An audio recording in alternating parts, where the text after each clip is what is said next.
Sinabi sa mga alagad, pabayaan ninyong lumapit sa akin ang mga bata. Huwag nyo silang sawayin. Bakit? Kasi sabi ng Panginoon, sa mga katulad nila, nagahari ang Diyos.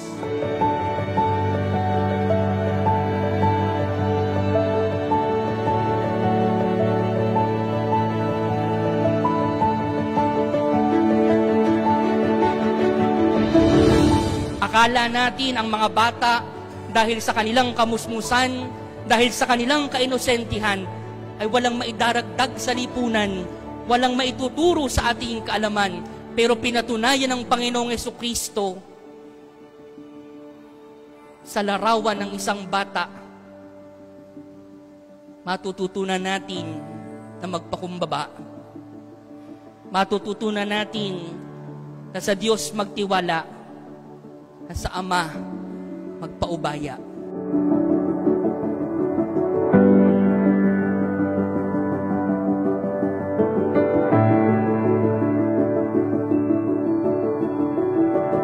Ganun siguro niyakap ni Jesus ang mga bata para ipakita sa mga alagad niya, tingnan ninyo, itong mga batang ito ang dapat ninyong tularan. Gayon din naman, sa pamagitan ng pagkalong ni Jesus sa mga bata, tinuturuan niya tayo na tanggapin ang kapwa kasama ng mga bata ng may pagpapahalga at pagmamahal.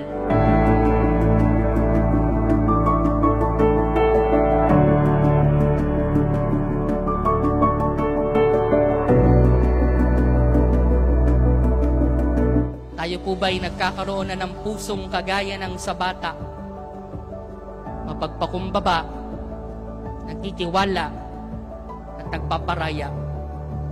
Tayo po ba'y nagkakaroon na ng pusong kagaya ng sa Panginoong Jesucristo? Handang tumanggap kahit sa mga aba ang lipunan.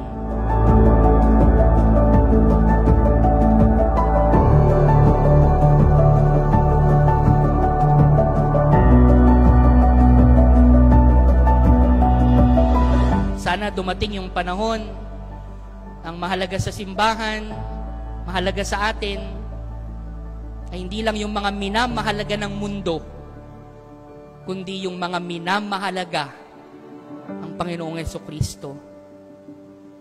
At sana po, ito yung matutunan natin sa kapistahang ito, ang Señor Santo Niño.